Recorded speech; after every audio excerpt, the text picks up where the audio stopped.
안녕하세요. 오늘도 사연살롱을 찾아주셔서 감사합니다. 사연살롱 이야기들을 들으면 다 내 이야기 같아요. 삶의 희노애락이 단어가 있잖아요. 그래서 이곳에 제가 겪은 인생 이야기를 풀어내면 수십 년 동안 품어왔던 제 가슴의 하늘 조금이나마 덜어낼 수 있을 것 같아 용기 내 사연 보내봅니다. 요즘은 이혼이 참 흔하고 재혼도 많이들 하죠. 그런 TV 프로그램들도 많고요. 나쁘지 않은 현상이라고 봐요. 안 그래도 오지랖 넓은 우리나라에서 남 눈치 안 보고 자기 삶의 만족을 찾아가는 게 참 좋잖아요. 하지만 재혼 고려할 때 가장 걸리는 부분이 있죠. 바로 아이들이죠. 아이들 때문에 재혼은 생각하고 또 생각해서 정말 신중히 결정해야 하는 것 같아요. 재혼할 사람이 내 아이를 정말 친자식처럼 잘 보듬어 줄 수 있는 사람인지 눈 크게 뜨고 살펴봐야죠. 그런 면에서 저희 아버지는 너무 쉽게 이혼하고 아무나 하고 재혼하신 것 같아요. 제가 그 계모 때문에 당한 서름을 생각하면 아직도 마음이 미어진답니다. 그래서 전 배우자 조건이 이혼 절대 안 할 사람이었어요. 다행히 착한 남편과 아이 낳고 알콩달콩 잘 살고 있네요.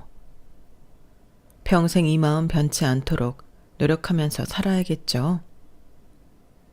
사필 귀정이란 말이 맞는 건지 하여튼 그 악독한 계모는 현재 인생의 나락으로 빠지고 말았어요. 제가 복수의 칼날을 갈고 닦아 계모를 끌어내리려고 한 것도 있지만 우리 아버지가 돌아가신 후 지팔자 지가 꾼 것도 있더군요. 완전히 개막장 인간인 저희 계모가 대체 어떤 여편네인지 궁금하시죠? 지금부터 한 편의 드라마 같은 저와 계모의 역사를 풀어놔 볼게요. 거의 인간답지 못한 생활을 하고 있는 현재 계모의 상황까지 말이죠. 지금부터 시작할게요. 드디어 50억 부자가 되었다, 수연아. 우리 가족 재산이 내가 원하던 50억으로 불어났어. 내 재테크 수완 죽이지? 지금부터 30여 년 전 50억 재산을 달성하셨다고 하니 현 시세로 따지면 꽤 많은 돈이죠. 아마 몇백억 가치일 거예요. 아빠는 왠지 모르지만 젊은 시절부터 꼭 50억을 모으고 싶다고 농담처럼 말씀하시곤 했어요. 어린 저였지만 저와 엄마는 아빠의 말씀에 코웃음 치곤 했죠. 여보, 50억이 어디 개 이름이야? 5억도 없는 우리가 무슨 수로 50억을 모아요, 참. 수연엄마, 두고 봐. 내가 꼭 50억 모으고 죽을 거야.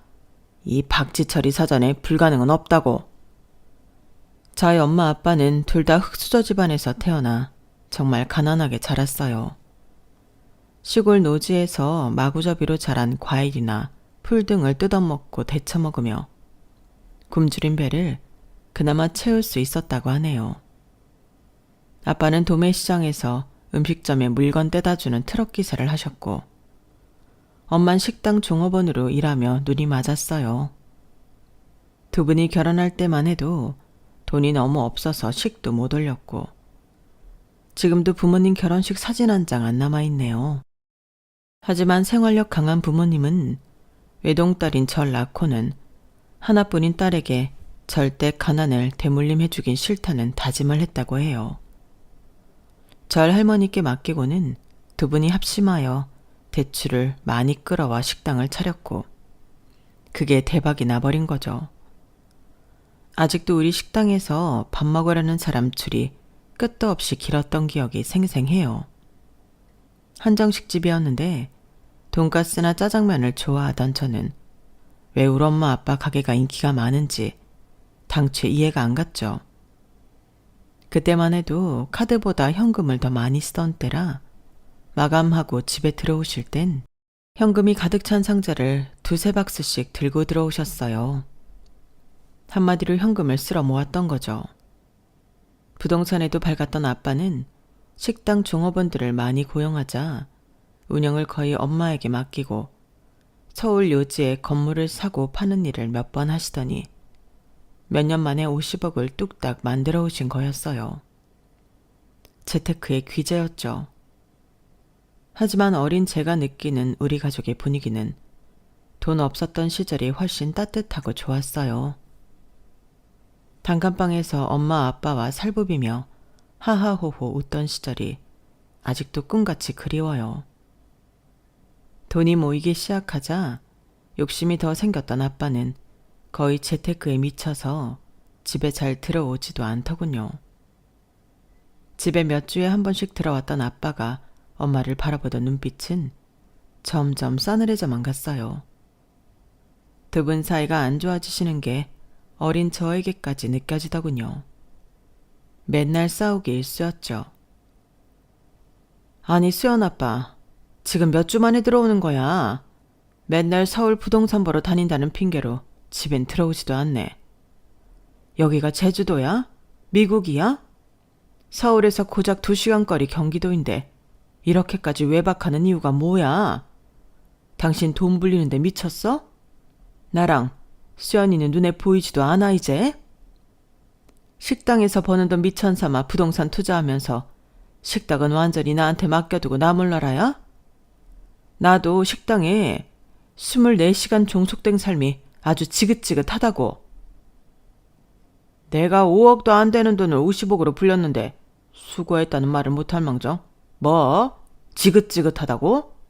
그래, 그럼 갈라서. 나도 더 이상 할매나 마찬가지인 당신이랑은 살기 싫어. 뭐? 이제 본색을 드러내는구만. 당신 내가 바보 천치인 줄 알아? 그동안 딴 년이랑 살림 차린 거 내가 모르고 있을 줄 알았지. 내가 흥신소 사람 붙여서 구린내 나는 당신 뒤 다 캐봤어. 무려 20살 어린 여자애랑 놀아나고 있더라. 당신 지금 제정신이야? 나 그 얘기 듣고 쓰러질 뻔했다고. 야, 이 미친 옆에 내가 이제 미행까지 해? 참네. 그래, 서울 가니까 이쁘고 쭉쭉 빵빵한 애들 널렸더라. 내가 강남 건물주라고 하니 줄줄 따르던데. 내가 40대 후반으로 안 보인대.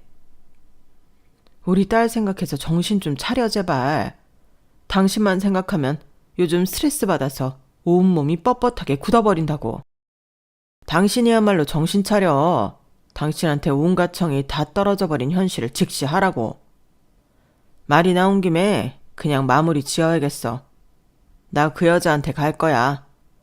저 식당이 노다지니까 당신이 식당 가져. 난 건물 가질게. 식당 운영하면 먹고 사는 건 문제 없겠지 뭐. 수연이는 딸이니까 엄마랑 지내는 게 더 편하겠지? 난 내 집만 간단히 챙겨서 떠날게. 다른 건 변호사 통해서 마무리 짓자고. 뭐? 당장 떠나겠다고? 변호사? 지금 나와 딸내미 버리고 진짜 이혼하겠다는 거야? 야, 이 미친놈아. 정신 차려. 공포의 눈으로 엄마 아빠 싸우는 장면을 보고 있었는데 갑자기 엄마가 심장을 부여잡고 쓰러지셨어요. 짐 챙기러 가려던 아빠는 심폐소생술도 해보고 허둥지둥대며 엄마를 살리기 위해 갖은 애를 다 쓰셨죠. 하지만 119에 실려간 엄마는 이미 사망하셨다는 판정을 받았고 그게 엄마의 마지막 모습, 음성일 줄은 꿈에도 몰랐어요. 장례식이 끝난 후 아빠는 선언했던 대로 그 20살 어리다는 여자를 집으로 데리고 오셨고 엄마의 사망신고와 함께 그 여자와 혼인신고를 이미 마쳤더군요. 모든 게 일사천리였죠. 전 엄마를 너무 허망하게 잃은 충격으로 실어증이 와서 말을 제대로 못하는 지경에 이르렀어요. 초등학생이던 제가 갑자기 말을 잘 못하게 된 거란 계모의 대답이 아직도 생생하네요. 너 초등학생이 말도 제대로 못하니? 어쩜 그래? 신기하다. 아, 해봐. 혀가 잘못된 거 아니야? 뭐, 난 오히려 편하네. 피도 안 섞인 남의 새끼를 보려니 배알이 꼴렸는데 앞으로 파출부 아줌마 쓸 거니까 그 아줌마랑만 손짓 발짓으로 소통해? 말도 못하는 게 나한테 뭐뭐 해달라 귀찮게 요구하지 말고. 알았지? 파출부 아줌마와 병원을 다니며 실어증을 열심히 치료한 결과 차차 나아지긴 했어요. 그런데 그 과정에서 전혀 도움을 안 준 계모와 아빠가 참 밉더군요. 우리 엄마가 너무 보고 싶었어요. 그렇게 문전성시를 이루던 식당은 주인이었던 엄마가 돌아가시고 계모한테 맡겨지자 제대로 운영될 턱이 없었죠. 점점 손님이 줄더니 딱 6개월 만에 폐업 수순을 밟게 되었어요. 잘 됐네. 안 그래도 임신을 해서 가게 카운터 보는 것도 힘들었는데 이젠 집에서 내 아기나 키워야겠다. 그렇게 그 여자는 우리 집에 들어온 3년 동안 아기를 셋이나 낳았어요. 아들 1명에 아들 쌍둥이 2을 더 낳더군요. 50이 된 아빠는 아들들을 보며 좋아 죽더이다. 아유, 우리 색시 수고 많았어. 아기들이 아주 날 쏙 빼닮았구만. 연년생으로 아들을 3씩이나 낳다니. 강남 건물주니까 아이들을 이렇게 많이 낳을 수 있는 거지 뭐. 내가 보기엔 우리 아빠와 하나도 안 닮은 그 아기들을 보는 제 기분은 너무 이상했어요. 이미 그 집안에서 전 없는 존재나 다름없었죠. 집안의 모든 관심은 연달아 태어난 배다른 동생들로 향했어요. 전 사춘기 나이였지만 때 한 번 부릴 수도 없었어요. 누구 하나 제 말을 들어주는 사람조차 없었기 때문이죠. 실어증은 완치됐으나 실어증일 때보다 더 말을 안 하고 사는 삶이 계속되었어요. 계모는 제 생활을 전혀 챙겨주지 않았죠. 아직 초등학생이었음에도 불구하고 말이죠. 제가 유일하게 전화통화하며 마음을 털어놓을 수 있는 사람은 고모뿐이었어요. 고모는 한때 우리 식당에서 함께 일하다가 시집 가셨는데 자궁에 문제가 있어 아이를 못 낳게 되자 시댁에서 쫓겨나듯 이혼당하고 혼자 살고 계셨어요. 고모, 나 엄마가 너무너무 보고 싶어요. 대체 엄마는 어떻게 하면 내 꿈에 한번 나올까요? 아빠는 계모랑 아기들한테만 푹 빠져지네요. 나한테 관심 가져주는 사람은 세상에 아무도 없다고요. 수연아, 네 아빠가 내 오빠지만 참 야속하구나. 네 엄마가 살아생전에 네 아빠 때문에 얼마나 속을 끓였니. 조금만 참고 살다가 20살 되면 독립하렴. 서울로 대학 가서 열심히 공부하고 일해서 꼭 성공해. 여자도 실력이 있어야 한다. 가끔 하는 고모와 전화통화에 살아갈 힘을 얻곤 했죠. 그렇게 열심히 살아가려던 제게 하늘은 또 한 번 시련을 주더군요. 계모한테서 전화 한 통을 받았어요. 야, 박수연, 너 저녁인데 어딜 그렇게 싸돌아다니는 거야, 조그만 게. 네 아빠 죽었다. 얼른 병원으로 택시 타고 와. 뭐? 아줌마가 뭔데 그런 얘기를 해요? 우리 아빠가 왜 죽어요? 대체 갑자기 무슨 뜬금없는 소리예요? 아, 뺑소니 차량에 치여 그 자리에서 죽은 걸 나보고 어쩌라는 거냐? 내가 뭐 거짓말이라도 한다는 거야? 응급실로 빨리 와. 나 우리 애기들 봐야 해서 바빠. 아빠가 뺑소니 교통사고로 그 자리에서 돌아가신 거였어요. 그때만 해도 30년 전이라 CCTV도 많지 않았기에 뺑소니범을 잡을 순 없었어요. 그렇게 피해자인 우리 아빠만 죽고 가해자는 찾지 못한 채 허무하게 끝나버렸죠. 이제 난 고아구나. 진짜 세상으로부터 버림받은 기분이었어요. 불난데 휘발유 붙는 격으로 계모는 아주 일사천리로 재산을 싹 다 정리했더군요. 그리고는 제게 일방적으로 통보했어요. 야, 네 아빠 죽었으니 너도 나가서 살아. 네 고모 시댁에서 소방받고 혼자 산다며. 너 고모랑 친하잖아. 그 집 가서 얹혀 살면 되겠네. 얼른 짐 싸. 11살의 어린 나이였지만 내 집에서 나보고 나가라고 하니 어이없었어요. 아줌마, 지금 어리다고 나 무시하는 거예요? 우리 아빠가 부자였는데 그 돈 다 아줌마가 빼앗고 나한테 그냥 짐 챙겨서 나가라는 게 말이 돼요? 그렇게 못해요. 조그만 게? 그렇게 못하면 어쩔 건데. 내가 이 집 와서 3년간 희생해서 너 키워준 게 어디야? 20살 많은 늑다리 아저씨한테 딸린 짐짝 같은 널 봐준 게 어디냐고. 그 보상으로 네 아빠 재산은 다 내 거야. 고모 집으로 얼른 나가버려. 눈을 부라리며 계모가 지르는 고성 탓에 어린 저는 좀 무섭기도 했어요. 조금만 더 컸으면 덤벼볼 만도 했을 텐데.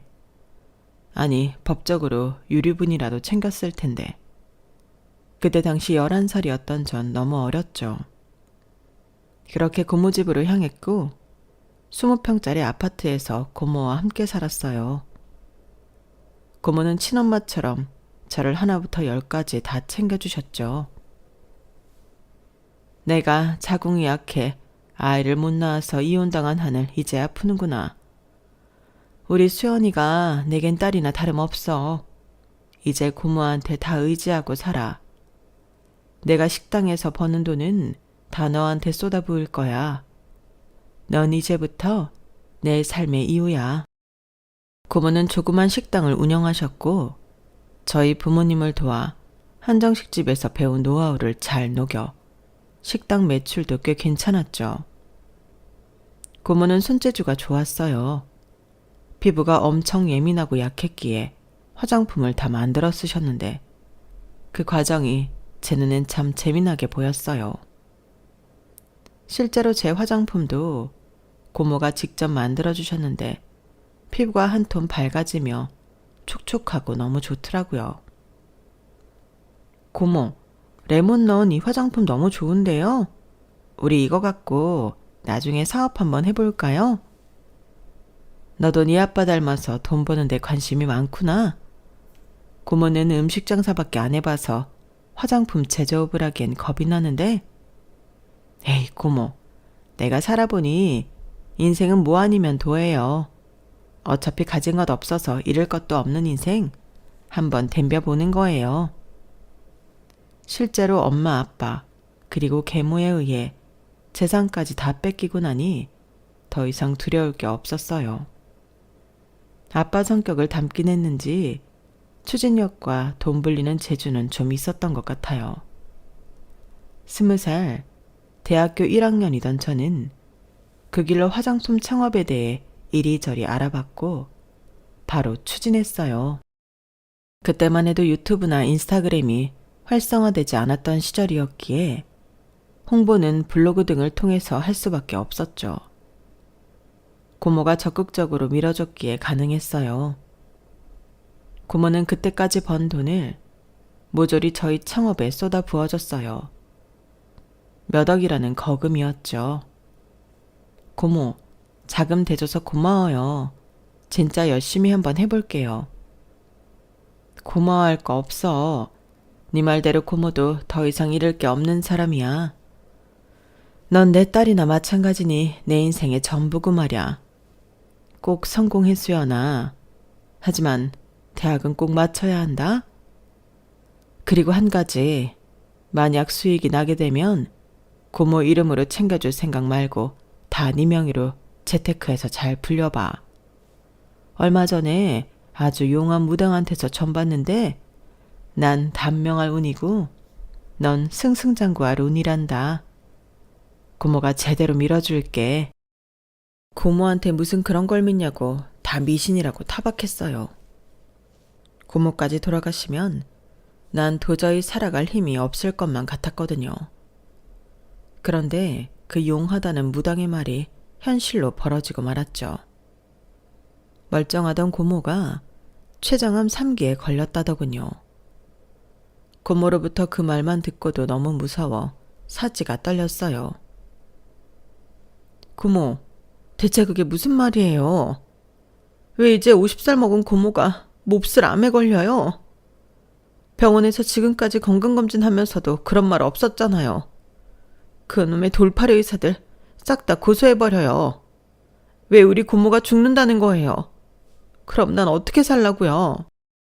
수연아, 고모가 살아보니 내 힘으로 어찌할 수 없는 건 그냥 받아들여야 하는 게 순리더라. 그 무당이 진짜 용했나 봐. 단명한다더니 정말 그대로 마치네. 췌장암은 1, 2기 아니면 거의 사망 확률이 높은가 봐. 원래 몸도 약한 내가 어찌 암을 이기겠니? 다른 건 고모도 다 받아들이겠는데 우리 수연이가 어찌 혼자서 살아갈지 너무 걱정이네. 그 개모년한테서 네 아빠 재산 조금이라도 뺏어 올 걸 그랬다. 나중에 그 계모 만나거든 꼭 안갚음 단단히 해줘라.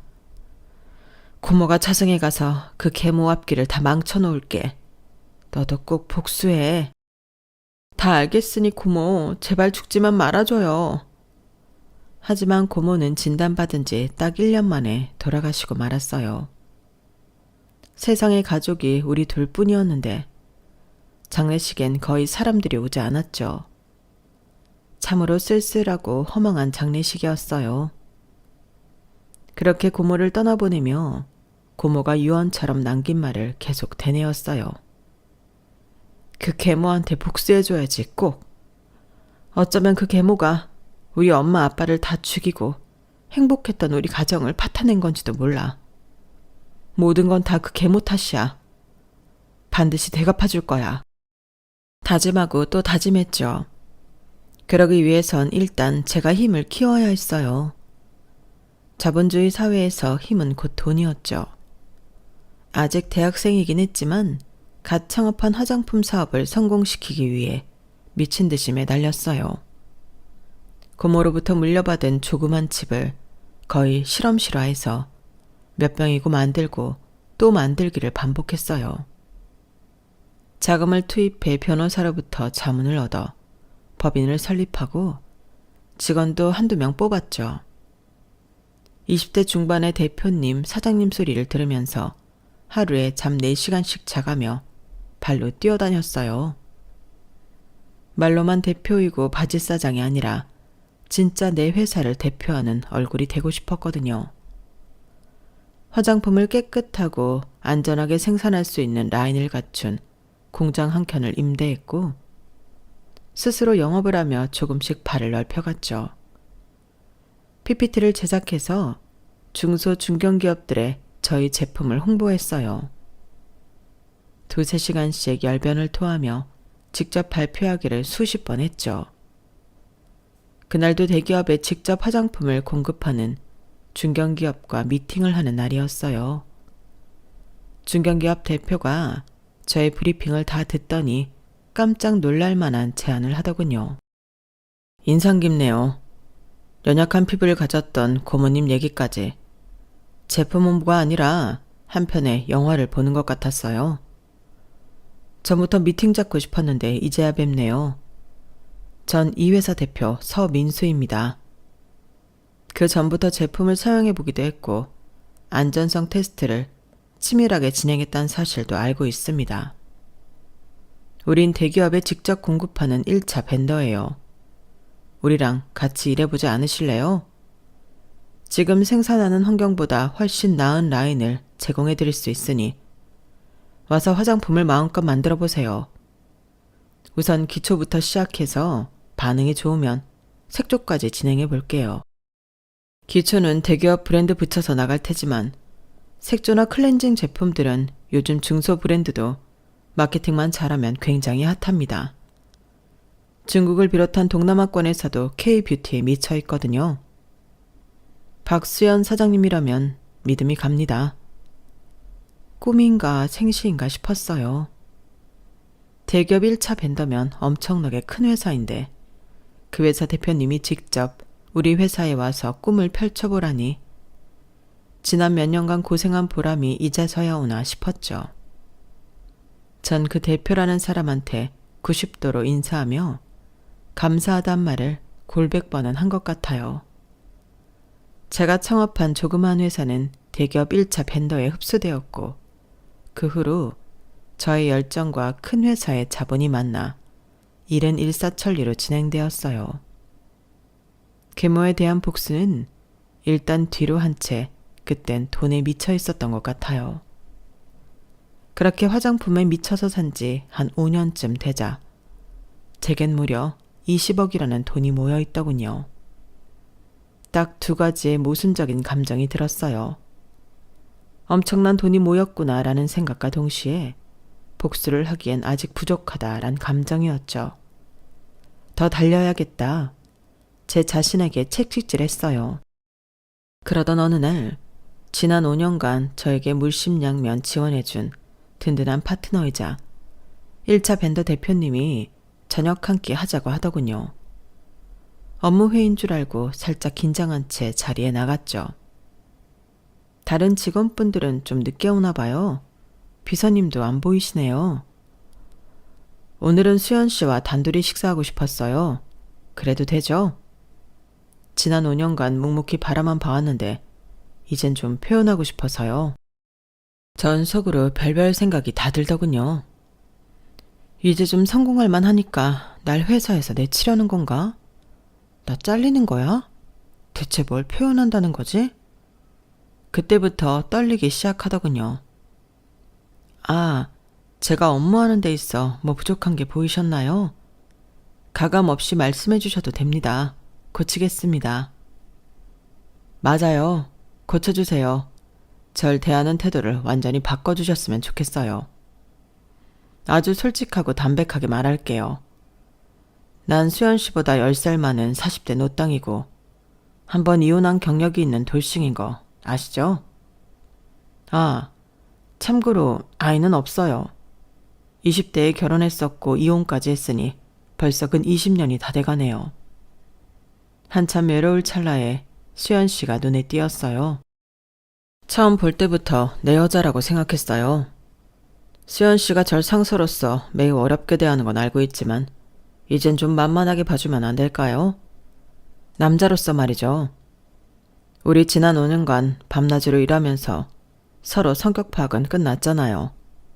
어때요, 저? 이젠 날 남자로 받아들여줄 수 있을까요? 전 너무 놀라서 아무 말도 할 수 없었어요. 대표님이 그런 마음을 품고 계실 줄은 꿈에도 몰랐거든요. 그때부터 다른 의미로 가슴이 터질 듯이 쿵쾅대더군요. 잠깐의 정적 후 그냥 아무 말 없이 서로 쳐다보며 웃었어요. 그리고 테이블 위로 서로 손을 잡았죠. 그게 우리 커플의 시작이었네요. 5년을 함께 일하며 괜찮은 인격의 대표님이라는 건 알고 있었지만 사적인 대화는 안 했기에 당연히 결혼한 유부남인 줄 알았고 이성적인 느낌은 전혀 갖지 않았는데 참 뜬금없는 고백이었어요. 마음속으론 내심 기쁘기도 했고요. 진짜 진국인 남자였거든요. 우리가 커플이 되고 제가 처음 들었던 생각이 뭔 줄 아세요? 이 사람은 죽지 않겠지? 내 곁을 떠나지 않겠지 였어요. 지금껏 내 가족들이 다 죽어서 떠나버렸으니 내겐 헤어짐과 이별이 트라우마로 남아있었거든요. 서로의 마음을 확인하고 사랑에 빠진 우리는 결혼 이야기가 나오기까지 그리 오래 걸리지 않았어요. 결혼 얘기가 나오자마자 그는 비행기표를 건네며 미국에 계신 본인 부모님을 함께 만나 뵙고 오자고 하더군요. 그리고 찾아간 예비시댁은 입이 떡 벌어지는 대저택이었어요. 미국에 대해선 잘 몰랐지만 나중에 알고 보니 헐리우드 유명 배우들도 살고 있다는 부촌 중의 부촌이더군요. 회사 대표이기에 막연히 잘 살겠지라고만 생각했던 전 깜짝 놀랐어요. 더욱 놀란 건 예비 시부모님들의 인성이었어요. 부족하고 모자란 절 진심으로 반겨주시더군요. 우리 며느리 반가워요. 이 머나먼 미국 땅까지 오느라 정말 수고가 많았어요. 보시다시피 이 집엔 사는 사람보다 일하는 사람이 더 많으니 아무것도 할 것 없이 집 구경이나 하고 근처 여행이나 하며 쉬다가 가요. 내 소망이 뭐였는 줄 알아요? 며느리 물 한 방울 튀지 않고 살 수 있도록 해주는 거였어요. 왜냐면 나도 그렇게 살았거든. 한 번 이혼하고 일만 하며 혼자 척척하게 살고 있던 우리 아들내미 구제해줘서 정말 고마워요. 듣자 하니 우리 아들 회사에서 가장 능력 있는 인재라고 들었는데 결혼까지 해주니 얼마나 고맙던지. 하하호호 즐겁게 말씀하시는 시부모님들을 앞에 두고 전 갑자기 눈물이 터져버렸어요. 어른들의 따스함을 너무너무 오랜만에 느껴봤거든요. 먼저 간 우리 엄마와 고모가 미친 듯이 보고 싶더군요. 제가 눈이 퉁퉁 붓도록 엉엉 울자 잠시 의아해하던 시모는 이내 곧 절 붙잡고 함께 울어주셨어요. 그렇게 한참을 울고는 시부모를 친부모처럼 여기며 지금껏 자주 연락하고 사이좋게 지내고 있답니다. 부모복은 없던 저희지만 제 사주에 시부모와 남편복은 있었나 봅니다. 담백한 성격의 남친과 전 혼인신고만 한 채 직원들과 저녁 식사를 하며 결혼식을 대신했어요. 화려한 호텔 결혼식 따윈 우리와 어울리지 않았죠. 그렇게 유부녀로서 다시 일상이 시작되고 나의 능력과 소박한 재력에 금수저인 남편의 재력이 더해지자 계모에게 복수하고 싶다는 생각이 다시금 들더군요. 전 수소문 끝에 사설탐정을 찾아갔어요. 예전엔 흥신소였지만 요즘엔 자격증을 소지한 사설탐정들이 요청한 일들을 끝내주게 잘 처리한다더군요. 전 웃돈을 줘가면서까지 아주 구체적으로 요구했어요. 내 아버지 돈을 다 뺏어간 채 어린 나를 버린 계모를 꼭 찾아주시고 현재 가족 상황이며 재정 상황이 어떻게 되는지 낱낱이 알아와 주세요. 뭐든요. 한 달 뒤 사설탐정들이 캐낸 정보들을 가지고 계모가 현 남편과 공동 명의로 갖고 있다던 건물로 무작정 찾아갔어요. 그리고는 근처 부동산을 들어갔죠. 웬 뚱땡이 할배 둘이 희희낙낙대며 낮술을 하며 장기를 두고 있더이다. 저 1층에 햄버거집 있는 건물 제가 사고 싶은데요. 중개해 주실 수 있을까요? 공인중개사가 아닌 그냥 손님으로 보이던 대머리 뚱땡이 할배가 나를 빤히 쳐다보며 한마디 하더군요. 저거? 내 마누라랑 공동으로 소유한 건물인데 나 저거 부동산에 내놓은 적 없는데 무작정 팔으라고? 낯술 냄새를 풍풍 풍기던 그 할배가 바로 계모의 새 남편이었어요. 아, 그러셨군요, 사장님. 와이프분이랑 공동명이셨어요? 저 건물이 탐나서 그런데 저한테 꼭 좀 파실 수 없을까요? 언제 사신 거예요? 다행히 그 할배는 팔랑귀에 자기 과거 얘기하기 좋아하는 떠벌이었어요. 건물을 사게 된 경위와 그 계모에 대해 좀 더 알고 싶어서 살살 구슬리니 줄줄이 다 말하더군요. 남한테 발설해선 안 될 TMI까지 말이죠. 그 할배의 말에 너무 놀랐어요. 내 마누라는 지금 정신병원에 있지. 옛날에 젊었을 때야 미인이었지만 이제 늑다리라. 다른 젊은 여자들이 눈에 자꾸 들어오는데 당최 이혼을 안 해주는 거야. 그래서 내가 새 아들들이랑 짜고 그 옆에 애를 정신병원에 넣어버렸지. 곧 명의도 다 내 거로 가져올 심산이야. 내가 그 옆에 애랑 어떻게 결혼하게 됐는지, 이 건물을 어떻게 공동명의로 하게 됐는지 말해줄까? 이거 완전히 대하 드라마로 제작해도 될 만큼 스펙타클한 이야기라고. 내 옆에 내가 미스 시절에 어느 부동산 부자인 유부남을 꼬셔서 정실 부인 자리를 꿰찬 거야. 원래 와이프는 심장마비로 그 자리에서 죽었대나 뭐래나. 여튼 정실 부인으로 들어갔지만 몰래 나랑 계속 만나던 사이였거든. 당연히 그 아들들은 다 내 씨앗이었지 뭐. 아마 그 유부남은 끝까지 셋 다 자기 아들들인 줄 알면서 죽었을 거야. 아 글쎄 딱 3년 후에 고맙게도 뺑소니 차량이 그 아재를 탁 치워줬지 뭐야. 우리 마누라가 원래 있던 딸내미 목까지 재산을 다 뺏어오고 귀찮던 딸을 내쫓아버렸다지 뭐야. 난 손 안 대고 코 풀었지 뭐. 그 집에 꽁으로 입성해서 유부남이 남긴 재산 다 나랑 공동명의로 하고 여지껏 떵떵거리며 잘 살았지. 근데 이제 한 20년 살다 보니 딴 여자 품이 그립더라고. 난 부자가 되었으니 술집만 가도 얼마나 인기가 좋은 줄 알아? 김 사장, 자네가 똑똑히 봤지? 내 인기? 그 노인네의 이야기 속 딸내미 인천은 피가 거꾸로 솟는 기분이었어요. 계모가 우리 집에 쳐들어와 우리 아빠의 아들이라며 낳은 세 아들들이 다 다른 남자의 아들이었다니. 저한텐 못되게 굴었지만 우리 아빠한텐 알랑방구를 끼며 애교질을 부리던 계모의 얼굴이 떠오르더군요. 구역질이 났어요. 그동안 믿기만 했던 아빠의 처지가 왠지 불쌍하더군요. 그러한 계모가 지금은 자기 가족들에 의해서 정신병원에 감금돼 있다니 지팔자 지가 꾼 거라고 느껴졌어요. 그러거나 말거나 계모의 모든 걸 뺏어야겠다는 생각뿐이었죠. 다시금 정신을 차리곤 계획을 재정비했어요. 그 건물을 팔 생각이 없다는 그 할배 때문에 계획을 변경해야 했죠. 우선 남편에게 다 털어놨어요. 단순한 부동산 투자가 아니었기 때문이었죠. 남편의 대답은 제게 용기를 줬어요. 나한테 가진 건 돈과 당신뿐이야. 당신에게 그런 아픔과 분노가 있는 줄은 몰랐어. 허투루 쓰겠다는 것도 아니고 강남 요지의 빌딩을 사드리겠다는 건데 아예 우리 법인 업종에 부동산 투자업을 추가로 본격적으로 뛰어들지 뭐. 내가 뒤에서 든든히 도와줄게. 걱정 마. 천군만마 같은 남편의 지원 덕분에 전 계획을 차분히 실현해 나갔어요.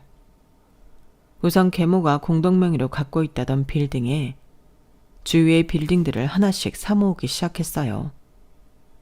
시세보다 높게 쳐준다고 하니 안 판다고 하는 건물주는 다행히 없었어요. 그때가 한창 부동산 불경기여서 그랬나 봐요. 그리고 난 후 계모 건물에 입점해 있는 상점들과 아주 비슷한 가게들로 채워 넣었죠. 점주들에겐 제가 사비를 들여 경영 컨설턴트까지 붙여주며 장사가 잘 될 수밖에 없게 유도했죠. 마케팅까지 활발히 해주면서 말이죠. 그러자 몇 달 만에 계모의 낡은 건물에 입점해 있던 가게들은 줄폐업을 하게 되고 공실이 뻥뻥 나기 시작합니다. 맨날 낮술만 처먹으며 근처 공인중개사 사무실에서 놀고 자빠져 있던 계모의 현 남편은 자기 명의로 전부 빼돌리려던 건물의 임차인들이 거의 다 빠져나가자 급하게 매물로 내놓더군요. 옳았구나 하고 저와 남편은 공동명의로 그 건물을 아주 헐값에 사들일 수 있었죠. 계모의 현 남편과 매매 계약을 하면서 슬쩍 물어봤어요. 계모가 현재 어느 정신병원에 있는지를요. 아내분은 언제까지 정신병원에 가둬둘 거예요?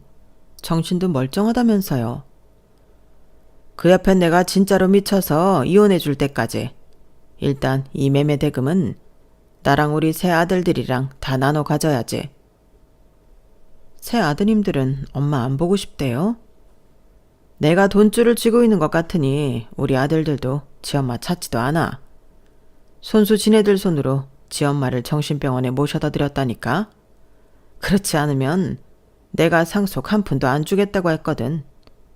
또 손 안 대고 코풍격이지 뭐. 계모가 악마인 줄 알았는데 더 악마는 따로 있었어요. 눈 하나 깜짝 안 하고 이런 얘기를 남인 우리한테 다 털어놓을 수 있는지. 아무리 술에 쩌든 알코올 중독자 할배라 할지라도 무서울 지경이었죠.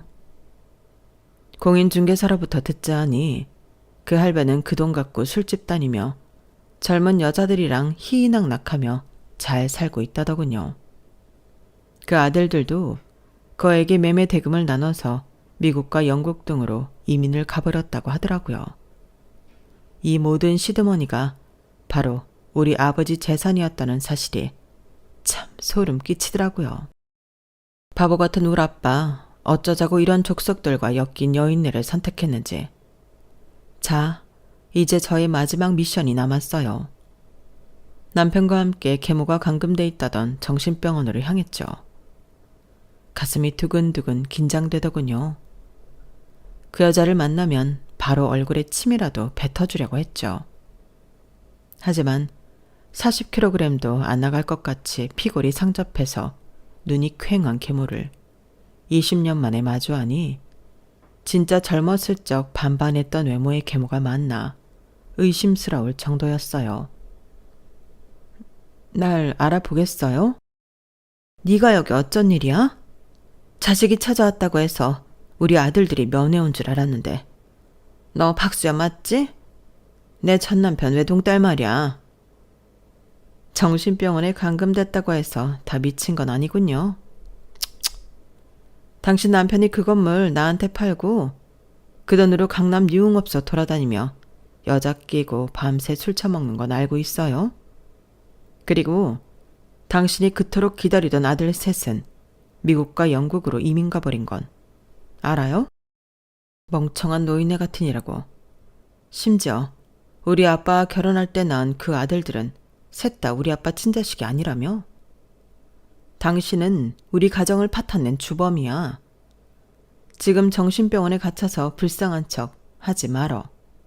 천벌을 받아도 싼 마귀 할멈 같으니라고. 내 아들들이 다 이민 가버렸다고? 진짜 날 이런 곳에 방치해두고 말이야? 내 아들들아, 인간의 탈을 쓰고 어찌 그럴 수 있단 말이냐. 내가 너희를 어떻게 키웠는데. 참네. 그거 알아? 나도 우리 엄마 아빠의 귀한 자식이었어. 우리 고모의 귀한 조카이기도 했다고. 젊은 시절 그 반반한 쌍판떼기로 우리 아빠를 유혹해서 가정을 파탄낸 미친년아. 죽는 날까지 정신병원에 갇혀서 진짜 미쳐버려라. 기어코 침을 뱉고 나왔네요. 그 여자에게 사자우를 내뱉으니 옛날 생각에 제 인생이 너무 불쌍하게 느껴졌거든요. 계모는 악독하게 굴었던 죄를 이제야 받고 있는 듯 했어요. 계모가 정신병원에서 진짜로 미치든지 제정신으로 죽을 때까지 갇혀있든지 내 알 바 아니었죠. 다리에 힘이 빠졌지만 남편과 함께 차까지 기어 들어가서는 엉엉 울었네요. 그렇게라도 풀어내지 않으면 진짜 저까지 미쳐버릴 것 같았거든요. 20년 동안 쌓아온 내 한을 조금이나마 푼 느낌이었어요. 그 과정에서 남편의 도움이 컸죠. 그 후론 다시 일상으로 돌아왔어요.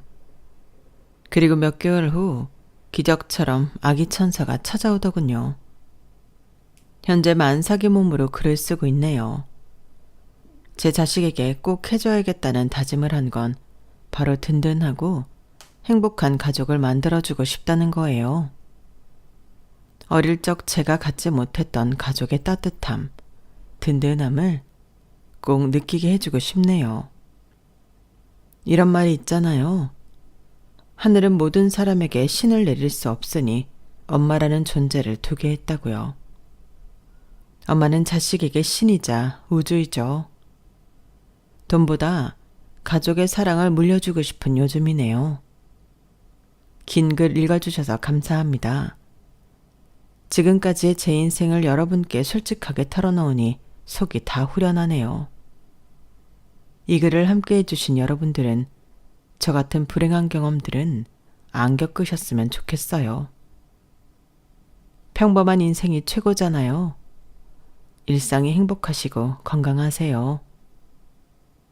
여러분, 사연 댓글에 응원과 현명한 조언 부탁드려요. 좋아요와 구독은 저에게 큰 힘이 됩니다. 오늘도 좋은 일 가득하세요.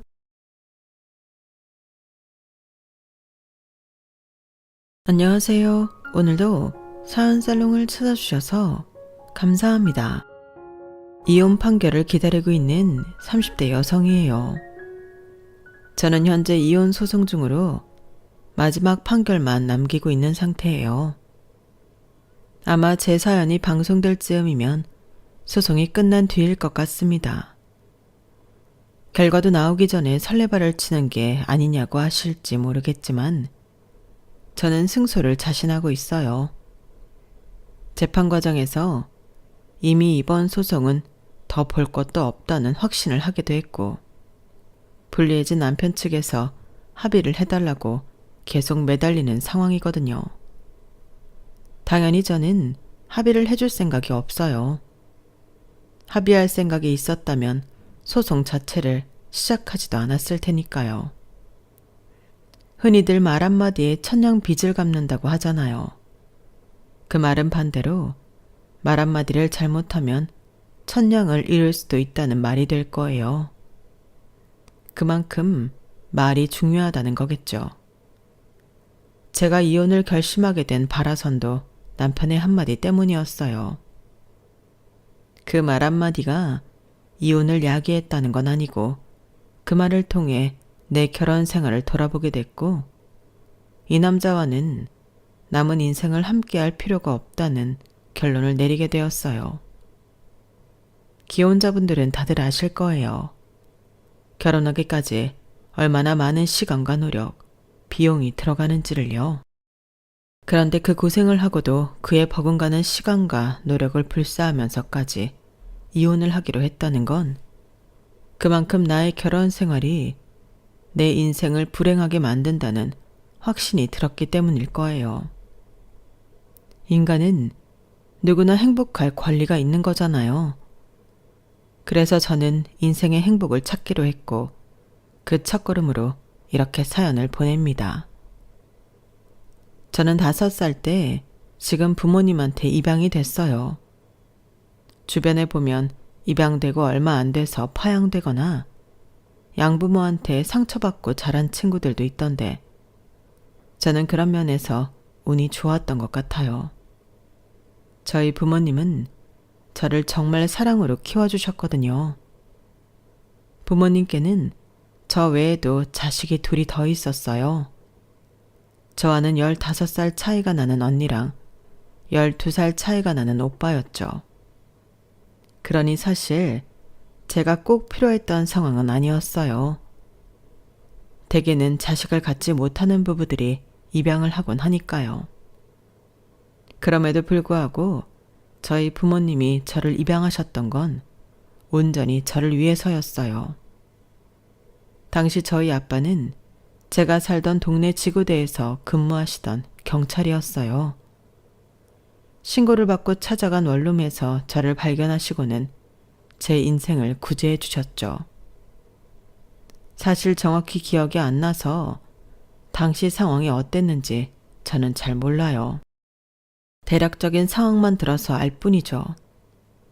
저를 낳아주신 분은 미혼모였는데 남편 없이 혼자 아이를 키우다 보니 많이 힘드셨던가 봐요.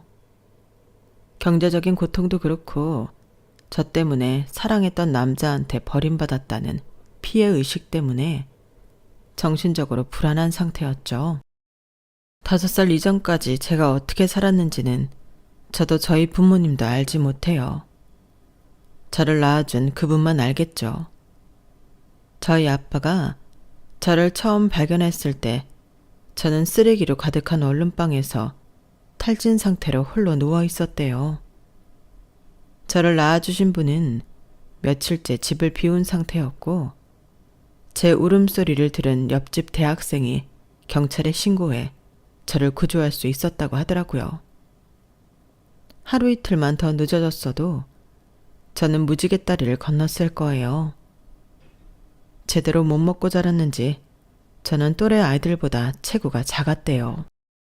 그래서 정해진 절차 끝에 저는 집에 데려올 수 있었던 부모님은 다른 건 제쳐두고 일단 저를 잘 먹이고 잘 재우는 데 집중하셨다더군요. 어릴 때 제 사진을 보면 항상 손에 먹을 걸 들고 있었는데 그게 바로 이런 이유 때문이었던가 봐요.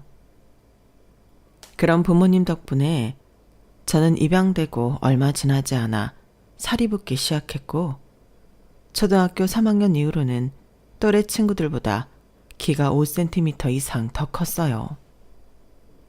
현재 키가 168cm인데 이건 전적으로 부모님과 언니 오빠 덕분이라고 해도 과언이 아닐 거예요. 불우했던 제 어린 시절을 알아서 그런가 저희 가족들은 먹을 것만 보면 제 입에 넣어주곤 했어요. 그리고 그건 성인이 된 지금도 마찬가지예요. 그 때문에 한때 올케가 오빠랑 제 사이를 의심하는 일도 있었어요. 오빠랑 올케가 이제 막 사귀기 시작한 때였는데 올케가 길에서 우연히 오빠랑 저를 본 거예요. 그땐 제가 동생인지 모르던 때여서 남자친구가 어린 여자랑 함께 있다는 것만으로도 의심의 레이더를 켤 때였죠. 그런데 설상가상으로 오빠가 길거리에서 연신 제 입에 먹을 걸 넣어주고 있는 거예요. 그걸 본 올케가 가만히 있을 수 있겠어요? 달려와서는 들고 있던 백으로 오빠를 때리며 욕을 했죠. 얼떨결에 저는 임자 있는 남자 홀린 여우가 됐고요. 오빠가 자초지종을 설명하고 나서야 오해는 풀렸지만 오히려 저는 더 화가 났어요. 왠지 아세요? 당시 저는 고등학교 입학을 앞둔 상황이었거든요. 그런데 30을 바라보는 아저씨랑 연인 사이로 보다니 그날이 진정한 패자는 저였던 거예요. 저로서는 이게 다 동생을 끔찍이 아끼는 오빠의 사랑 탓이라고 생각할 밖에요. 피 한 방울 안 섞인 가족들이 이렇게 저를 아껴주었지만 정작 저를 낳은 사람은 그 반대였어요. 제가 대학교 2학년 때였는데 며칠째 누군가 저를 따라오는 기분이 들더라고요. 언니랑 오빠는 이미 결혼해서 분가한 상태여서 엄마한테 밤에 버스 정류장까지 마중 나와달라고 부탁을 드렸어요. 그렇게 한 3일을 엄마 마중을 받으며 지냈는데 하루는 아빠까지 버스 정류장으로 나오셨더라고요. 마치 경호를 하듯 엄마와 둘이 제 양쪽에서 걸어가셨는데 그때 저희 집 근처에서 제 이름을 부르는 여자 소리가 들리는 거예요. 나윤아, 나윤아. 그 소리에 고개를 돌려보니 우리 언니보다 10살 정도 많아 보이는 여자가 눈물이 그렁한 눈으로 저를 보고 있더라고요. 그런데 갑자기 아빠가 제 앞을 막고는 엄마한테 저를 데리고 집에 들어가라고 소리치시는 거예요.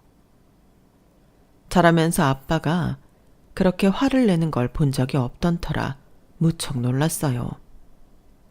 엄마는 아빠 말이 떨어지자마자 저를 감싸듯 끌어안고는 집으로 데려가셨어요. 그날 아빠는 밤늦게야 집에 돌아오셨어요. 그리고는 아무 말 없이 어두운 표정으로 방에 들어가셨죠.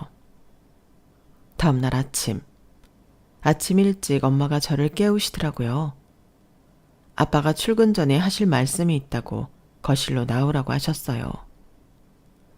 안 그래도 전날 있었던 일이 궁금했던 저는 잠도 덜 깬 채 거실로 나갔어요. 나윤아, 아빠랑 엄마가 너한테 꼭 해야 될 말이 있어. 어제 집 앞까지 찾아왔던 사람 누군지 알아보겠니? 저는 고개를 가로저었어요. 그러자 아빠가 잠시 뜸을 들이더니 그러시는 거예요. 널 낳아준 분이야. 어제는 아빠가 생각이 짧았던 것 같아. 너도 이제 성인인데 네 의견은 묻지도 않고 아빠 독단으로 행동했으니 말이야. 그런데 나윤아, 아빠랑 엄마는 어떻게 얘기를 꺼내야 될지 모르겠는데 아빠가 자꾸 뜸을 들이시자 엄마가 중간에 말을 끊었어요. 여보, 그냥 내가 얘기할게요. 나윤아, 난 네가 그 사람 안 만났으면 좋겠어. 엄만 싫어. 아빠는 그래도 널 낳아준 사람이라고 좋게 돌려서 말하는가 본데 난 그럴 필요 없다고 생각해. 그렇게 배려해줄 필요 없는 사람이니까. 당신 그만해. 싫어요. 내가 틀린 말 했어요. 세상에 자기 자식한테 그런 몹쓸 짓을 해놓곤 이제 와서 지 간이시켜야 된다고 간 떼어달라고 찾아와요? 그것도 먼저 찾아온 것도 아니고 업체 의뢰에 애 건강 상태까지 체크한 뒤에야 온 게 그게 말이 되냐고요. 그게 무슨 엄마예요. 그게 사람이 할 짓이냐고요. 나윤아, 그 여자가 만나자고 해도 절대 만나지 마. 그 여자가 뭐라고 하든 절대 그 말 듣지 말고 거절해. 엄만, 네가 또다시 상처 입는 거 정말 못 보겠어. 엄마는 끝내 울음을 터뜨리셨어요. 그제야 그동안 있었던 일들이 퍼즐 조각처럼 하나 둘 자리를 찾아 들어가기 시작했어요. 한동안 저를 미행하던 사람은 업체 직원이었고, 친모는 제가 건강히 잘 살고 있다는 보고를 들은 뒤에야 지난밤 저를 찾아왔던 거였죠. 화가 나야 하는 게 정상이겠지만 솔직히 저는 아무 감정이 들지 않았어요. 그 사람이라면 충분히 그러고도 남을 거라고 생각했거든요. 어른의 도움 없이는 살아갈 수 없는 5살 어린 아이를 곰팡이와 악취로 가득한 쓰레기 더미에 버리고 간 사람이에요. 그런 인간한테 무정이라는 게 있을 리가 없죠. 아빠, 나 그 사람 만날래요. 그러자 엄마는 세상이 무너진 것처럼 바닥에 주저앉아 손으로 바닥을 치며 통곡을 했어요. 아빠는 제 결정에 아무 말도 못한 채 허공만 바라보시더라고요. 아무래도 두 분은 제가 친모한테 간을 떼어줄 거라고 생각했던가 봐요. 엄마, 그렇게 울 거 없어. 난 절대 그 사람한테 간 떼어줄 생각 없으니까. 엄만, 그동안 날 키워보고도 나를 그렇게 몰라? 나 엄마 딸이야. 똑순이 강민자 여사 막내딸이라고. 어디 가서 바보 소리 들을 만큼 멍청한 애 아니야. 그러니까 아무 걱정하지 마. 제 말에 엄마는 눈물을 뚝 그치시고는 손등으로 눈물을 닦아내셨어요. 그래, 내 딸이 그런 멍청한 짓을 할 리가 없지. 그럼 누구 딸인데? 저는 그렇게 16년 만에 친모를 마주하게 됐어요. 기억도 나지 않는 친모였지만 이목구비를 보니 저랑 많이 비슷하더라고요. 하지만 딱 거기까지였어요. 생김새 외에는 그 어떤 공통점도 없었거든요. 5살 어린아이는 자기를 버리고 도망치는 엄마한테 매달릴지 모르겠지만 21살이 된 저는 달랐어요. 내 눈앞에 이 여자는 나를 낳아주었다는 것 외에 아무것도 저와 연관된 게 없는 남남이라고 생각했으니까요. 그렇게 생각하고 보니 화도 눈물도 나지 않더라고요. 하지만 친모는 어떻게든 저를 설득해 간 이식 수술을 받으려고 눈물까지 쥐어짜며 갖은 노력을 다했어요. 저는 한참 그 노력을 감상한 뒤 제가 하려고 했던 말을 담담히 꺼냈어요. 이제 다 했어요? 그럼 제가 할 말 할게요. 당신이 나를 낳아준 건 고맙게 생각해요. 그리고 나를 그 쓰레기장 같은 집에 버려줘서 더더욱 고마워요. 당신이 나를 버린 덕에 지금의 부모님과 언니 오빠를 만날 수 있었으니까요. 하지만 거기까지예요. 당신이 날 버린 순간 당신은 제게 엄마도 아니고 나 역시 당신 딸이 아니게 됐어요. 그러니까 아무 상관없는 저를 찾아오는 짓은 이제 그만하세요. 난 그쪽한테 아무것도 주고 싶지 않아요. 당장 내 앞에서 당신이 쓰러져 죽는다고 해도 눈물조차 나지 않을 것 같거든요. 그러니까 그런 가짜는 눈물 연기 그만하고 딴 데 가서 알아보세요. 한 번만 더 내 가족들 앞에 나타나서 우리 엄마 눈에 눈물 흐르게 하면 그땐 나도 당신한테 무슨 짓을 할지 몰라요. 그럼 이만 일어날게요. 우리 엄마랑 영화 보러 가야 하거든요. 저는 제 할 말을 마치고 자리에서 일어났어요. 그러자 친모는 하늘이 무너지는 표정으로 제 팔을 잡고 늘어지더라고요. 살려달라고 내가 아니면 안 된다고 울면서 말이죠. 5살이던 나도 당신 아니면 안 됐어요. 그런데 그쪽은 날 버렸잖아요. 세상에 공짜는 없어요. 주는 게 있어야 받을 것도 있는 거죠. 제 말에 친모는 충격을 받았는지 잡고 있던 제 팔을 놓아주더군요. 그 후로 친모가 어떻게 됐는지는 저도 잘 모르겠어요. 딱히 소식이 궁금하지도 않았고 그래서 찾아보지도 않았으니까요. 하지만 제가 내뱉은 말과는 달리 한동안 저는 많이 힘들었어요. 저도 사람이다 보니 나를 낳아준 사람을 한순간에 잘라내는 게 쉽지만은 않았거든요. 그래도 흔들리지 않고 버틸 수 있었던 건 아무 조건 없이 나를 사랑해주는 가족들 때문이었어요.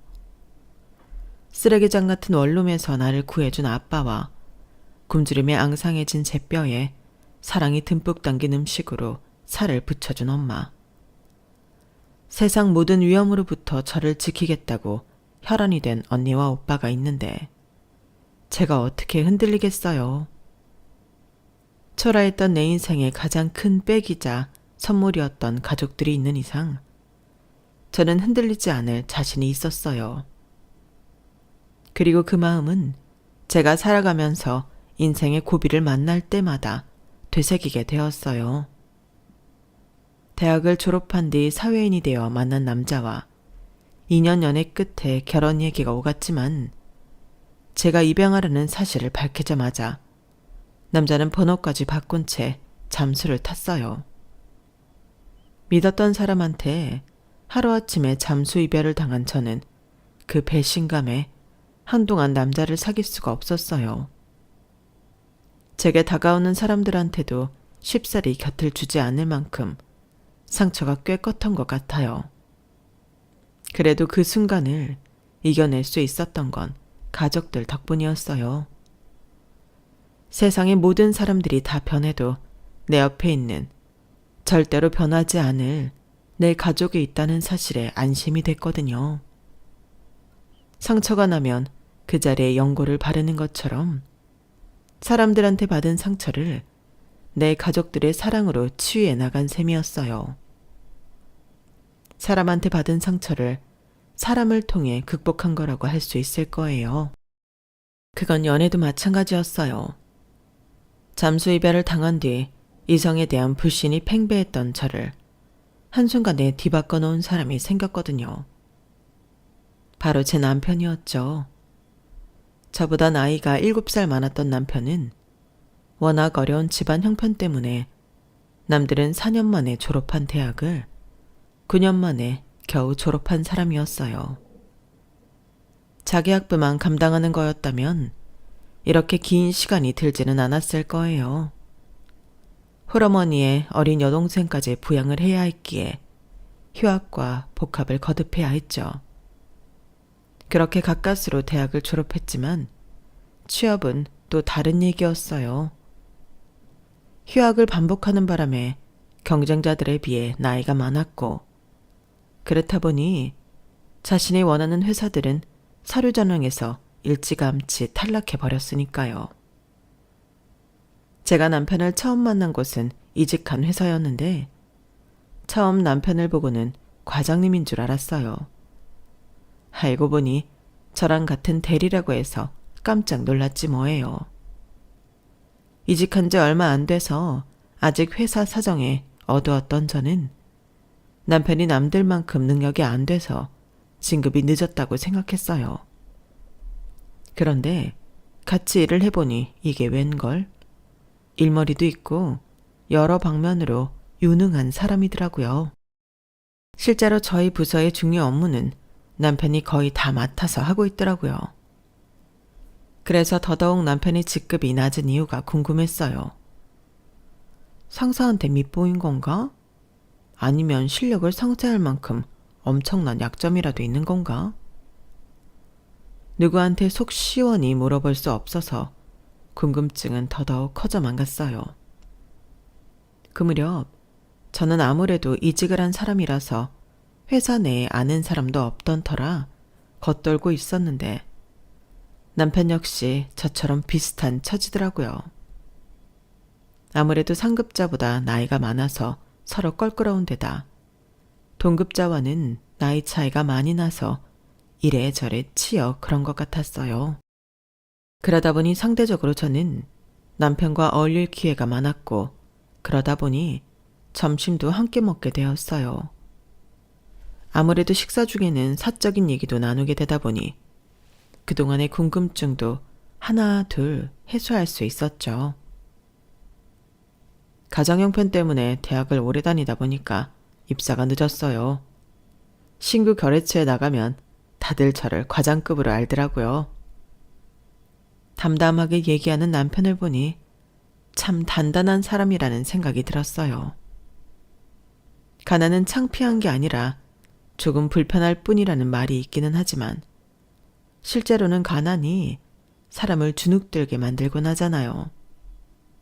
그런데 남편은 그런 거에 전혀 개의치 않는 모습이었어요. 그게 참 대단하게 느껴지더라고요. 집안 형편 때문에 남들보다 취직이 늦긴 했지만 각종 아르바이트를 하는 동안 여러 방면에서 경력을 쌓은 덕에 남편은 어떤 일을 맡든 완벽하게 해냈어요. 덕분에 옆에서 배우는 것도 많았죠. 사람에 대한 신뢰와 존경심이 생겨나고 나니 그저 나이 많은 대리에 불과했던 남편이 다르게 보이더라고요. 그래서 일부러 내가 입양하라는 사실을 슬쩍 흘렀죠. 이 얘기를 듣고도 저를 대하는 모습이 전과 다름없다면 이 남자와 사귈 수 있을 것 같았거든요. 제 얘기를 들은 남편은 저를 동정하는 눈빛이 아닌 대견하다는 눈빛으로 바라보았어요. 그리곤 이렇게 말해주었죠. 좋은 가족을 두셨네요. 나윤 씨는 사랑을 많이 받고 자란 사람 티가 나요. 이제 보니 그게 다 가족들 사랑을 듬뿍 받고 자라서 그랬나 봐요. 남편의 그 말은 살면서 들었던 그 어떤 칭찬보다 저를 감동하게 만들었어요. 입양하라는 말에 소리 소문 없이 사라졌던 전 남자친구와는 너무도 대조되는 모습이었죠. 그래서 친구들의 반대에도 불구하고 남편과 연애를 시작하게 되었어요. 나이 차이도 많이 나고 같은 부서 사람이라서 걱정되는 게 없었다고 하면 거짓말일 거예요. 그래도 이 사람이 아니면 안 될 것 같다는 생각에 용기를 내게 된 거죠. 아직 결혼까지는 여유가 있던 나이였던 저와 달리 남편은 당장 내일 결혼을 해도 이상하지 않을 정도로 홍기를 넘긴 상태였어요. 그러다 보니 연애를 하는 동안 은근히 결혼 압박을 느끼게 되었어요. 그렇다고 남편이 대놓고 결혼하자는 말을 했던 건 아니에요. 가장 중요한 경제적 상황이 안 됐거든요. 마음은 당장이라도 결혼하고 싶은데 돈이 없으니 그러자른 말을 못 꺼내는 거였죠. 그게 너무도 눈에 보이니까 저도 모른 척을 할 수가 없더라고요. 그래서 엄마한테 제 상황을 얘기를 했어요. 정말 고민 끝에 한 얘기였는데 엄마는 너무도 간단하게 정리를 하시더라고요. 네가 정말 원하는 길이라면 고민할 게 뭐 있어? 경제적으로 준비가 된 사람들만 결혼을 할 수 있는 거라면 이 세상에 결혼하는 사람이 얼마나 되겠니? 나도 네 아빠랑 결혼할 때 통장에 꼴랑 80만 원 들어있었어. 네 아빠도 말단 경찰이라 돈 없는 건 마찬가지였고. 그런데도 결혼할 수 있었던 이유가 뭔지 아니? 요즘 말로 부모 찬스였지. 너도 알지? 외할아버지가 엄청 부자였다는 거. 이 남자 아니면 안 되겠는데 어쩌겠어? 친정아버지한테 가서 나 결혼하게 돈 좀 달라고 그랬지 뭐. 돈 안 주면 머리 깎고 절에 들어가 비구니가 되겠다고. 그래서 할아버지가 돈 주셨어? 아니, 종아리에 피가 나도록 회초리를 맞았지 뭐. 기대와 다른 결론에 피식 웃음이 났어요. 내가 뭘 기대했나 싶더군요. 그런데 그래놓고 네 아빠를 한번 데려와 보라고 하더라. 거금을 투자하는데 상품을 안 보고 어떻게 결정을 하냐면서. 그래서 네 아빠를 데리고 친정아버지한테 갔어. 우리 딸은 일생일대 기회가 눈앞에 있는데 얼마나 긴장이 됐겠니? 네 아빠가 땀이 잘 안 나는 체질인데도 그땐 손바닥이 흥건할 정도로 축축해졌더라고. 우리는 정말 진지했는데 친정아버지는 네 아빠한테 제대로 눈길도 안 주는 거야. 그리곤 이름을 물어보시더니 서랍에서 집문서 하나를 꺼내주시더라. 거기서 신혼을 시작했어. 네가 그렇게 죽고 못 산다는 그 남자 한번 데려와봐. 결혼 못하는 이유가 단지 돈 때문이라면 엄마가 도와줄게. 부모가 달래 부모니? 내 새끼한테 필요한 게 있을 때 힘대주라고 있는 거지. 한마디로 부모 찬스를 받아서 결혼하라는 말씀이셨어요. 그 말에 염치 없긴 했지만 안심이 되더라고요. 그래서 남편을 데리고 부모님께 인사를 드렸어요. 딱 이름만 물어보셨다던 외할아버지와 달리 아빠는 호구조사 나온 사람처럼 이것저것 물어보셨어요. 누가 전직 경찰이 아니랄까봐 마치 범죄자 취조하는 느낌이 났어요. 그런데도 남편은 눈 한 번 안 찡그리고 성실하게 대답을 하더라고요. 그래서 결론이 어떻게 났냐고요? 결혼한 거 보면 아시겠죠? 두 분 모두 만장일치로 허락을 해주셔서 결혼을 하게 되었죠 뭐. 친정 부모님이 해주신 전셋집에 제가 그동안 직장 생활을 하며 모은 돈으로 살림을 채웠어요. 집도 살림도 다 제가 해왔는데 남편이 뭘 해왔나 싶으시죠? 남편도 해온 게 있었어요. 2천만 원이요. 현금을 들고 온 게 아니라 빚을 2천이나 달고 온 거였죠. 없는 살림에 여동생 대학까지 보내고 연로하신 부모님 병원비에 전세 보증금까지 대다 보니 마이너스 인생이었거든요. 나이 많아 돈 없어 거기다 빚까지 있다면 당연히 더 볼 것도 없이 아웃인 결혼 상대지만 그때는 그런 악조건들이 아무 의미가 없었어요. 빚은 들이벌면 1년이면 갚을 수 있는 돈이었고 친정 부모님께 받은 전세금은 열심히 벌어서 갚으면 되겠다 생각했으니까요. 남편이 다른 건 몰라도 처가에서 받은 전세금은 꼭 돌려드리고 싶다고 했거든요. 그리고 그 결심은 결혼한 지 8년 만에 이룰 수 있었죠. 남편 앞으로 된 빚 2천과 친정 부모님한테 받은 전세금을 다 갚을 수 있었거든요. 조금 더 일찍 빚을 털어낼 수도 있었지만 살다 보면 돈 들어갈 일이 한두 가지인가요? 제가 출산도 하면서 아이 앞으로 목돈이 들기도 하고 시누이 결혼에 돈을 보태기도 했거든요. 거기다 연로하신 시아버님이 눈에 미끄러져 허리를 다치시는 바람에 한동안 병원 신세를 지시기도 했고 어머님이 자궁에 혹이 생겨 수술을 받기도 하셨거든요. 그 외에도 이런저런 구멍들이 생겨서 돈이 새어나가기 일쑤였어요. 그래도 처음 계획했던 10년보다 2년이나 앞당겨 빚을 청산할 수 있었으니 얼마나 기쁜지 몰라요.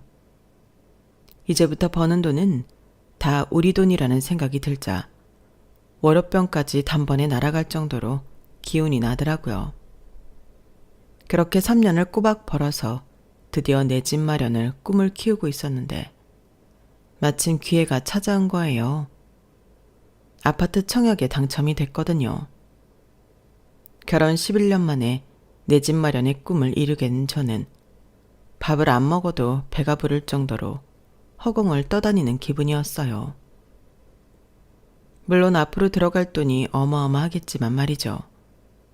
그런데 남편이 뜬금없이 해외여행을 가겠다지 뭐예요.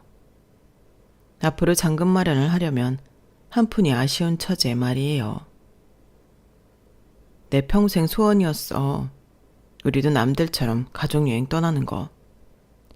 당신은 부유한 가정에서 자라 수시로 가족여행도 다녔겠지만 우리 집은 아니야. 여행은커녕 외식도 한번 못하고 살았다고. 올해가 아버지 칠순이 되는 해잖아. 칠순잔치 해봐야 딱히 부를 사람도 없는데 그럴 바엔 차라리 가족여행을 가는 게 낫겠다 싶더라고. 당신 생각은 어때? 그러고 보니 아버님 칠순이라는 걸 깜빡하고 있었어요. 아버님 환갑 때는 저희가 한창 빚을 갖고 있던 때라 제대로 못 해드려서 칠순 때는 제대로 해드리겠다고 약속했었거든요. 칠순잔치 대신 가족여행으로 대체하는 건 나도 좋긴 한데 우리 아파트 잔금 생각도 해야 하잖아. 가지고 있는 돈은 중도금 내면서 다 써버려서 이제 정말 아무것도 없는데 어떡해. 그래서 말인데 장인어른한테 한 번만 더 부탁드리면 어떨까?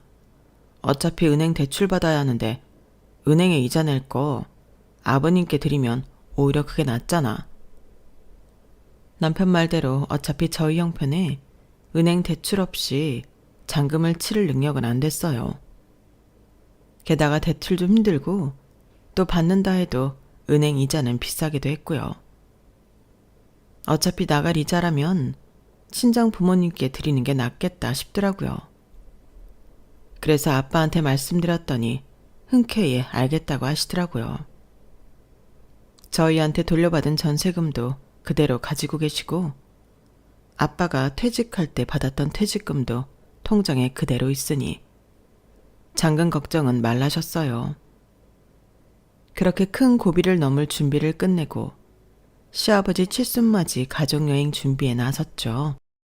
항공권이며 호텔, 현지 차량은 남편이 알아서 하겠다고 하더라고요. 안 그래도 회사 일 하랴, 집안 살림하랴, 초등학생 딸아이 케어까지 손이 10개라도 모자랄 판이던 저로서는 고마운 소리였죠. 그렇게 가족여행 떠나는 날이 하루 앞으로 다가온 그날 저녁, 저는 황당한 소리를 듣게 되었어요. 남편이 웹 체크인을 해야 한다고 해서 같이 노트북 앞에 앉았는데 아무리 봐도 시부모님과 시누이 그리고 남편이랑 딸아이까지 딸랑 5사람 것밖에는 없더라고요. 그래서 내 거랑 시누이 남편 항공권은 따로 예약했냐고 물었더니 남편이 황당한 표정으로 그러지 뭐예요? 당신이랑 매제 항공권이 왜 필요해? 아니, 왜 필요하냐니? 가족여행 가는데 당연히 항공권이 있어야지. 그러니까 가족여행 가는데 당신이랑 매제가 왜 끼냔 말이야. 그 말에 망치로 뒤통수를 3개 맞은 것처럼 멍해졌어요. 내가 말했잖아. 우리 가족끼리 가는 가족여행이라고. 당신이랑 매제는 엄연히 남인데 가족여행에게 끼는 건 아니지. 당신이 정신은 아니잖아. 안 그래? 생각지도 못했던 남편의 말에 할 말을 잃은 저는 웹 체크인을 하느라 바쁘게 움직이는 남편의 손가락만 멍하게 바라볼 뿐이었죠. 그리고 나도 모르게 굵은 눈물이 뚝뚝 떨어졌죠. 지금까지 살면서 이렇게 가슴 서늘하게 서러운 감정을 느껴본 적도 없었어요.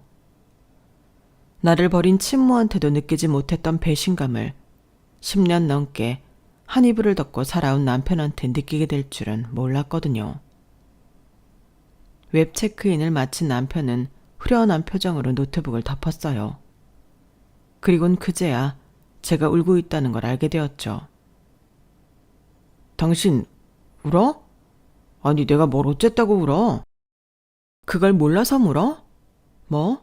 가족여행이니까 난 갈 필요 없다고? 그럼 난 당신한테 뭔데? 남이야? 아니면 그냥 아는 여자야? 나 참. 생물학적으로 당신이랑 나는 피 한 방울 안 섞인 사이잖아. 그걸 말하는 거지. 우리 관계가 남이라는 게 아니잖아. 그러면 난 입양하라서 친정 식구들이랑 피가 안 섞였으니까 나한테 친정 부모님은 남인 거네? 그런 남한테 수억이나 되는 돈을 빌려달라고 할 수 없는 거 아닌가? 안 그래? 그러자 남편이 그제야 사태 파악이 됐는지 아차하는 표정이었어요. 우리 아빠한테 아파트 잔금 빌리기로 한 거 없던 걸로 해. 지금까지 목돈 들어갈 일 있을 때마다 내 앞으로 대출 받아왔으니까 이번엔 당신 앞으로 대출 받아서 처리해. 그럴 능력 안 되면 아파트 포기하고. 저는 내 할 말만 하고 안방으로 들어가 버렸어요. 정남이가 떨어져서 남편하고는 잠시도 더 앉아있기 싫었거든요.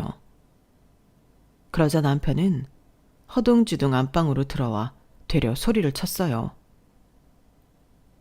당신 이렇게 감정적으로 나올 거야? 아니, 여행 한번 안 데려간다고 힘들게 잡은 기회를 날리자는 거냐고. 제발 상식적으로 생각 좀 해. 이게 모처럼 잡은 내 집 마련 기회까지 날릴 일이냐고. 상식? 당신 입에서 어떻게 그런 말이 나와? 상식적으로 생각하라고? 그래, 길 가는 사람 붙잡고 물어보자. 가족여행에 자기 와이프 안 데리고 가겠다는 남편이 정상적인 사람인지, 당신한테는 돈 필요할 때만 나도 내 부모님도 가족이지?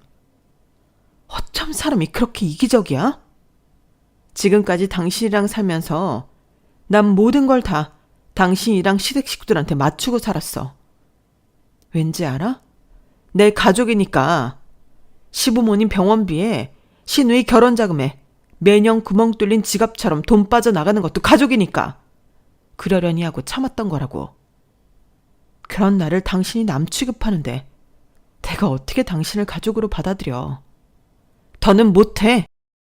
이제부턴 당신 능력껏 대출 받아서 처리하라고. 그날 목에 핏대가 서도록 싸웠지만 남편은 예정대로 다음날 여행을 떠났어요. 딸아이는 제가 안 가면 안 가겠다고 해서 남편과 시댁 식구들만 떠났죠. 그런데 그날 오후 시누이 남편한테 전화가 왔더라고요.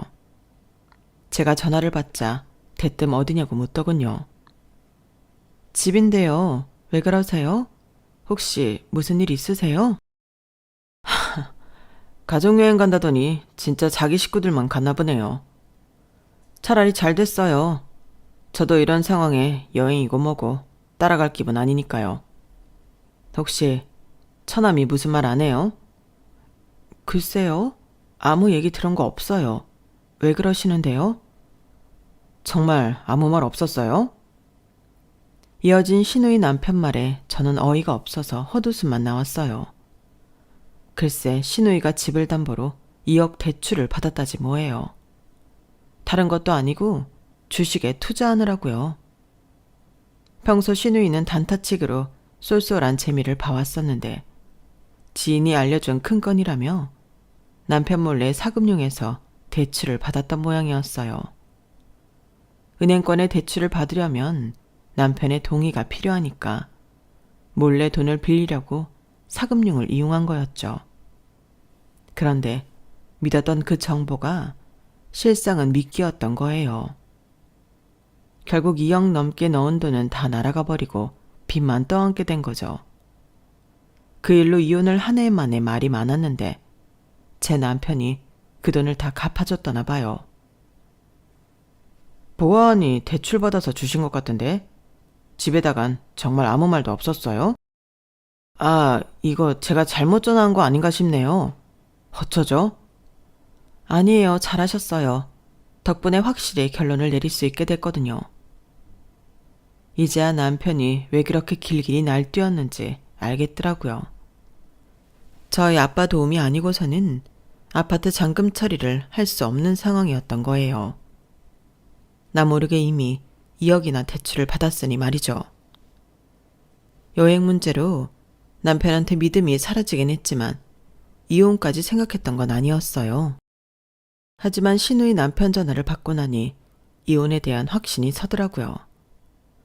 그래서 친정 부모님께 모든 사실을 전하고 이혼을 하겠다 말씀드렸어요. 솔직히 이 말을 하면서도 부모님 반대가 있을 것 같아 걱정했는데 웬일로 부모님께서 제 결정을 순순히 따라주시지 않겠어요? 정말 저 이혼해도 되는 거 맞죠? 그러자 엄마가 그러시더라고요. 다른 건 몰라도 내 딸을 가족으로 생각지도 않는 놈인데 뭘 더 지켜보겠니?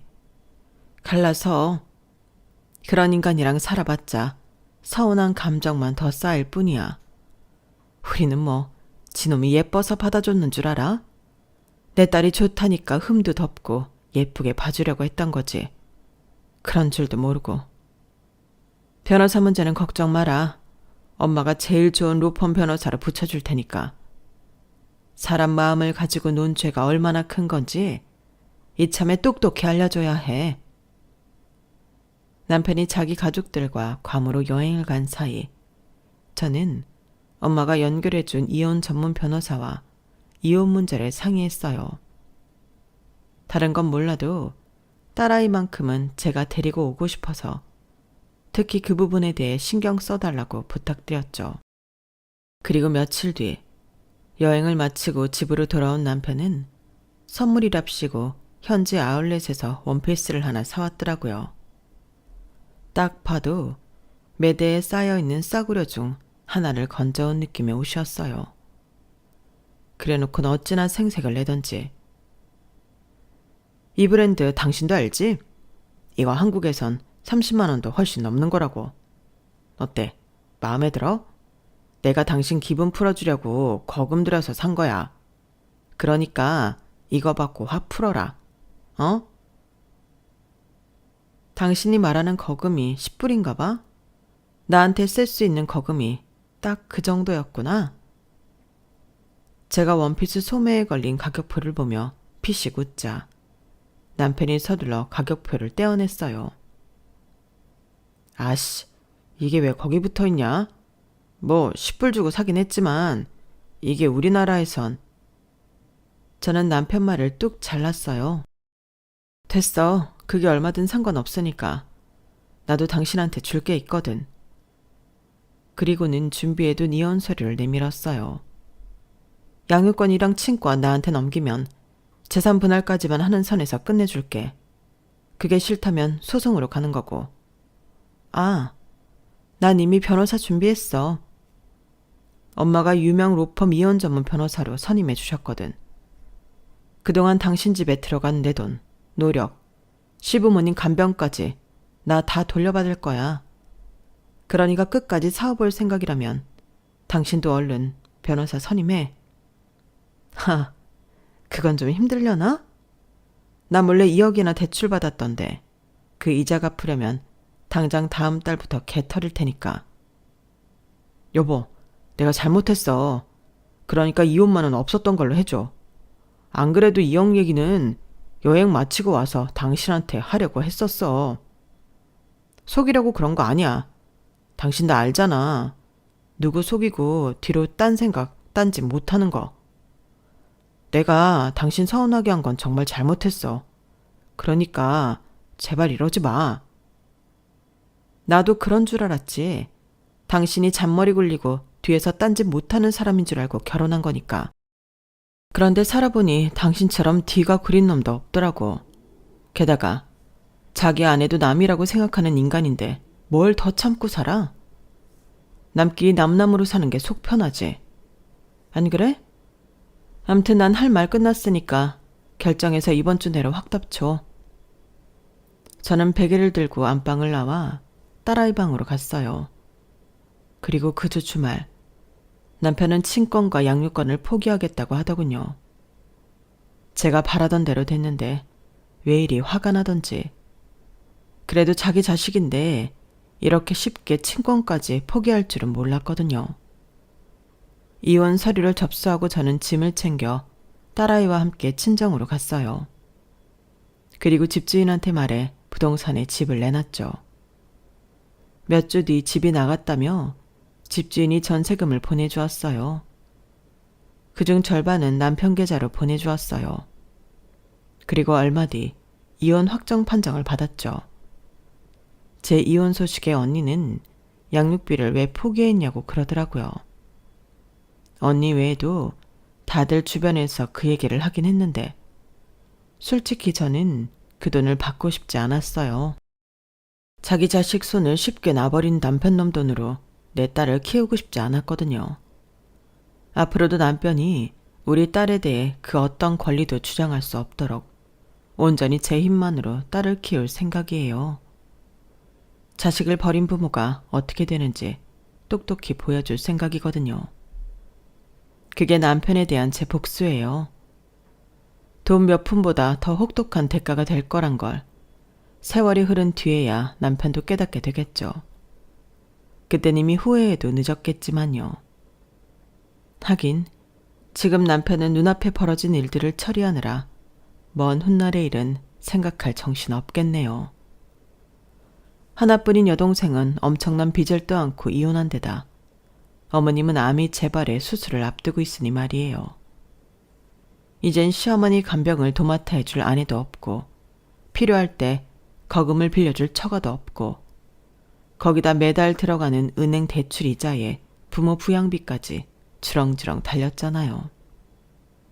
결혼 후 잊고 살았던 족쇄가 다시 자기 발목에 채워졌으니 정신이 있을 턱이 없죠. 그래도 어쩌겠어요. 자신이 자초한 일인걸요. 이런 걸 두고 자업자득이라고 하는 거겠죠. 지금까지 제 사연을 들어주셔서 감사합니다. 저는 제 딸과 제 가족과 씩씩하게 살아가 보겠습니다. 용기를 주세요.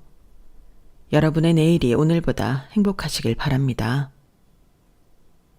여러분, 사연 댓글에 응원과 현명한 조언 부탁드려요. 좋아요와 구독은 저에게 큰 힘이 됩니다. 오늘도 좋은 일 가득하세요.